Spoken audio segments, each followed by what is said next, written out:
கதைச்சரம் நேயர்களுக்கு அன்பார்ந்த வரவேற்புகள். இன்று நாம் பார்த்தசாரதி அவர்களின் பொன் விலங்கு என்ற நாவலை காண உள்ளோம். அதிகாரம் 14. மோகினி கையில் தேங்காய் பழக்குடையோடு சந்நிதிக்குள் போவதற்காக அங்கே நின்று கொண்டிருந்தாள். அவளுக்காக அவளோடு வந்திருந்த சிறு பையன் அர்ச்சனை சீட்டு வாங்கி கொண்டிருந்தான். அப்போதிருந்த மனநிலையில் அந்த எதிர்பாராத சந்திப்பிற்காக ஆச்சரியப்பட்டு கொண்டிருக்கவோ அவளோடு நின்று பேசவோ தோன்றாமல் நேரே சந்நிதிக்குள் நடந்து போய்விட்டான் சத்தியமூர்த்தி. மோகினியும் அவனை பின்தொடர்ந்துதான் சந்நிதிக்குள்ளே சென்றாள். யாரையும் எதிரே சந்திக்கவோ பேசவோ விருப்பமில்லாமல் நைந்து போயிருந்த அந்த மனநிலையிலும் கூட சத்தியமூர்த்தியின் கண்களில் அவள் அழகு தனித்தன்மையோடு தெரிந்து கவர்ந்தது. அம்மன் சந்நிதி முகப்பில் பாதரசம் உருகுவது போல ஒளி ஒழுகிக் கொண்டிருந்த நீலக்குழல் விளக்குகளின் கீழே நிறங்களே தமக்குள் ஒன்றுபட்டு முயன்று படைத்த அபூர்வ ஓவியமாக தோன்றினாள் மோகினி. அவளுடைய இதழ்கள் தன்னோடு பேசிவிட துடித்து கொண்டிருப்பது அவனுக்கு புரிந்தது. ஆனாலும் ஒன்றும் பேசாமல் அவளை பார்க்காதது போலவே முன்னால் நடந்து போய்க் கொண்டிருந்தான் அவன். கருநாகமாக நீண்டு பின்னிக் கொண்டு தொங்கும் சடை குஞ்சலங்களாட ஓசைப்படும் வலைகளும் ஓசைப்படாமல் மணக்கும் பூக்களின் மனமுமாக அவள் தன் பின்னால் தனக்கு மிக அருகே நடந்து வந்து கொண்டிருப்பது புரிந்தும் புரியாதது போல முன்னால் சென்று கொண்டிருந்தான் சத்தியமூர்த்தி. சந்நிதி முகப்பில் பித்தளை கிராதியின் இருபுறமும் நின்று எதிரெதிரே ஒருவரையொருவர் பார்த்து கொள்ள நேர்ந்த பொழுதும் ஒன்றும் பேசாமல் மெல்ல புன்னகை மட்டும் செய்தான் அவன். கவனித்ததில் அப்பொழுது அவளுடைய உதடுகள் தன்னோடு பேச துடித்து கொண்டிருப்பது அவனுக்கு தெரிந்தது. உடன் வந்திருந்த சிறுவன் அவளோடு ஏதோ பேசிக் கொண்டிருந்தான். அவன் கேள்விகளுக்கு சுவாரஸ்யமில்லாமல் பதில் சொல்லிக் கொண்டிருந்தாள் அவள்.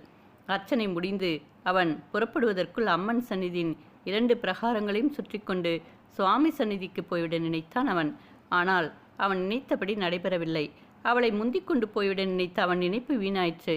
அம்மன் சந்நிதியின் 2வது திருச்சுற்றில் கொலு மண்டபத்தை நெருங்கிக் கொண்டிருந்த பொழுதே அவனை பின்தொடர்ந்தாற்போல அவள் மிக அருகே வந்து சேர்ந்தாள்.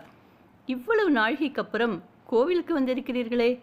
வேறு எதையோ பேச நினைத்து அதை பேசுவதற்கு சொற்களும் துணிவும் கிடைக்காத பதற்றத்தினால் அன்பின் மிகுதியால் பிறந்த ஒருவிதமான பயத்தோடு அவனிடம் இந்த கேள்வியை கேட்டாள் அவள். இதே கேள்வியை உங்களிடம் திருப்பி கேட்டால் நீங்கள் என்ன பதில் சொல்வீர்கள் என்று சத்தியமூர்த்தி அவளை திரும்பி பார்த்து வினவிய பொழுது அவள் சிரித்தாள். முகமும் இதழ்களும் கனிந்து சிவந்தன.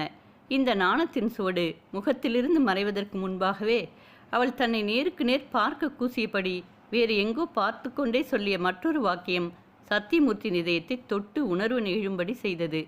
உயிரை கொடுத்த தெய்வத்தை தரிசிக்க வந்தேன். அப்படி வந்த இடத்தில் உயிரை காப்பாற்றிய தெய்வத்தின் தரிசனமும் கிடைத்திருக்கிறது என்று சொல்லிவிட்டு மேலே நடக்கத் தோன்றாமல் நின்றாள் அவள். சத்தியமூர்த்தி தன்னைத்தானே வெறுத்து கொள்கிற குரலில் அவளுக்கு மறுமொழி கூறினான். என்னையா தெய்வம் என்று சொல்கிறீர்கள்? நான் துயரங்களும் தேவைகளும் நிறைந்த வெறும் மனிதன். பலவீனங்களும் தோல்விகளும் நிறைந்த ஏழை. ஏமாற்றங்களுக்கும் வேதனைகளுக்கும் ஆட்பட்டு தவிக்கிற பாமரன். சாண் ஏறினால் முழம் சறுக்கி தொல்லைப்படுகிறவன். கண்ணாயிரத்தைப் போல எல்லா விதமான வசதிகளும் உள்ளவர்கள்தான் இன்றைய சமூகத்திற்கு தெய்வமாகிற தகுதி உடையவர்கள். நானும் என்னை போன்றவர்களும் கூட அவர்களிடம் வேலைக்கு சிபார்சு தேடிக்கொண்டு போய் நிற்க வேண்டிய அளவு வசதியற்றவர்கள். அந்த பாவியின் பெயரை இப்பொழுது எதற்கு எடுக்கிறீர்கள்? காலையில் கூந்தல் தைல விளம்பரத்திற்காக புகைப்படம் எடுக்கிற பொழுது அந்த பாவைக்கு எனக்கும் தகராறு வந்தது. அவன் ஏதோ ஒரு சேலை கொண்டு வந்து கொடுத்து இதை கட்டி கொண்டால்தான் படம் எடுக்க நன்றாக இருக்கும் என்றான். நான் பிடிவாதமாக மறுத்துவிட்டேன். கடைசியில் நான் சொல்லியபடிதான் அவன் படம் பிடித்து கொள்ள வேண்டியதாயிற்று. இதனால் அம்மாவிற்கும் என்மேல் ஒரே ஆத்திரம். நான் அந்த பாவை சொல்கிறபடிதான் நடக்க வேண்டும் என்கிறாள் அம்மா. வயிறு நிரம்ப வேண்டுமானால் யார் சொல்கிறபடியாவது கேட்டுத்தானே ஆக வேண்டும். ஏற்றுக்கொள்வதற்கு கடுமையாகவும் வேதனை அளிப்பதாகவும் இருந்தாலும் கூட இதுதான் வாழ்க்கையை பற்றிய உண்மை. அப்படி சொல்லாதீர்கள். என் வாழ்க்கையில் நான் பார்த்து கொண்டிருக்கிற ஒரே உண்மை நீங்கள்தான். இருக்கலாம், ஆனால் இந்த உண்மை மிகவும் ஏழையாக இருக்கிறதே. ஆதரவற்றதெல்லாம் ஏழைதான். அந்த விதத்தில் உண்மையும் ஏழையாக இருப்பதில் தவறில்லை என்று சொல்லி சிரித்துக்கொண்டே சுற்றுமுற்றும் யாராவது வருகிறார்களா என்று பார்த்துவிட்டு சத்தியமூர்த்தியே எதிர்பார்த்திருக்க முடியாதபடி கீழே குனிந்து தேங்காய் பழத்தட்டை வைத்துவிட்டு அவசரமாக அவன் பாதங்களை தொட்டு கண்களில் ஒத்தி கொண்டு எழுந்தாள் மோகினி. சத்தியமூர்த்திக்கு மெய் சிலிர்த்தது. பிரகார திருப்பத்தில் இது நிகழ்ந்தது.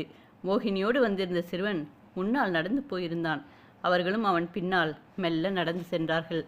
ரயிலில் நீங்கள் வந்த பெட்டியில் நானும் சேர்ந்து வந்ததை பார்த்துவிட்டு பொறுமையிழந்து போய் என்னிடம் கேள்விகளை கேட்டார் கண்ணாயிரம். இப்பொழுது இந்த கோயில் பிரகாரத்தில் நாம் இருவரும் சேர்ந்து நடப்பதை அவர் பார்த்தால் என்னை கொலையே பண்ணிவிடுவார். திரும்ப திரும்ப அந்த பாவியை பற்றியே பேசி கோவிலை களங்கப்படுத்தாதீர்கள். அந்த கொடியவனை பற்றி பேசுவதற்கு கோவிலை போன்ற புனிதமான இடம் தகுதியானதில்லை. இப்படி கண்ணாயிரத்தை பற்றி பேசும் பொழுதெல்லாம் அவள் குரலும் முகமும் சீற்றமடைவதையும் கண்கள் சினம் கனலுவதையும் பார்த்து சத்தியமூர்த்தியே மறுநான்.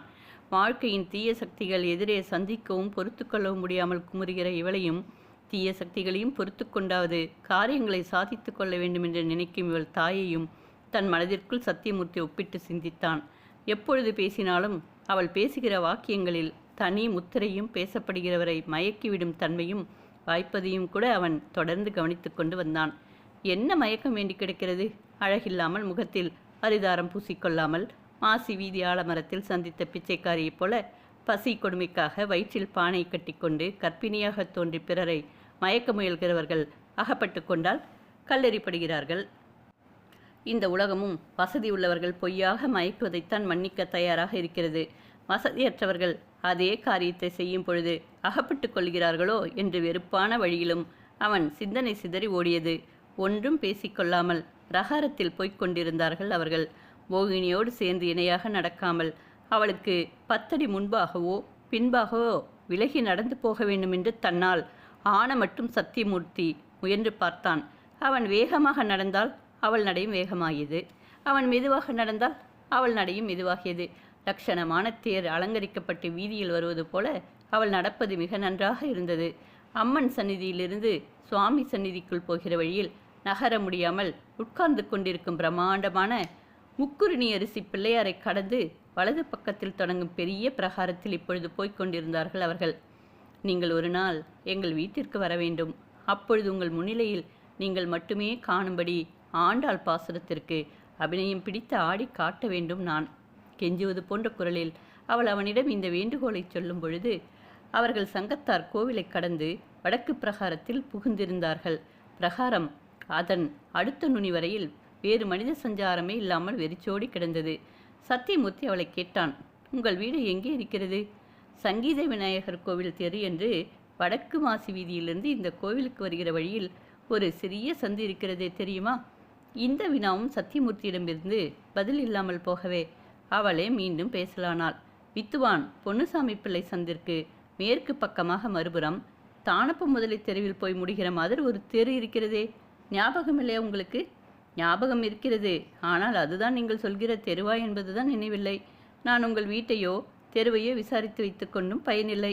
காரணம், இன்று வரை நாடகம், நாட்டியம், சங்கீதம் போன்ற நளின கலைகளை சிறிதும் ரசிக்க தெரியாமல் வாழ்க்கையின் கஷ்டங்களையே ரசித்து வளர்ந்துவிட்ட ஒருவனிடம் வந்து நீங்கள் உங்களுடைய ஆண்டாள் நாட்டியத்தை பார்க்க வரும்படி கூப்பிடுகிறீர்கள். கூப்பிடவில்லை, கட்டாயமாக அழைக்கிறேன். அதை நீங்கள் தான் பார்க்க வேண்டுமென்று என் அந்தரங்கம் ஆசைப்படுகிறது. உலகத்திலேயே மிகவும் ஏழையான ஒருவனை நீங்கள் சிரமப்பட்டு அழைக்கிறீர்கள். அதுதான் சொன்னேனே, ஆதரவற்றவர்கள் எல்லாம் ஏழைதான். அந்த விதத்தில் உண்மையும் ஏழையாக இருப்பதில் தவறில்லை. நீங்களே ஏழையானால் உங்களால் காப்பாற்றப்பட்ட நான் உங்களை விட பெரிய ஏழை. அவள் இவ்வாறு கூறிக்கொண்டே கண்களில் நீர் நிகழ சத்தியமூர்த்தியை ஏறிட்டு பார்த்தாள். சத்தியமூர்த்திக்கு அந்த பேதையின் இதயம் ஒருவாறு புரிந்தது. அன்று இரவு அவன் கோவிலில் இருந்து வீடு திரும்பிய பொழுது இரவு நெடுநேரமாகி இருந்தது. பிள்ளை சாப்பிடாமலும் சொல்லிக் கொள்ளாமலும் போய்விட்டதனால் அம்மா வீட்டு வாசலிலேயே அவன் வரவை எதிர்பார்த்து காத்திருந்தாள். சொல்லிக் கொள்ளாமலும் சாப்பிடாமலும் வெளியே போனதற்காக அம்மா அவனிடம் ஏதேதோ சொல்லி வருத்தப்பட்டாள். ஒன்றும் பதில் பேசாமல் ஏதோ பேருக்கு சாப்பிட்டுவிட்டு தென்னையில் வந்து பாயை விரித்து படுத்தான் அவன்.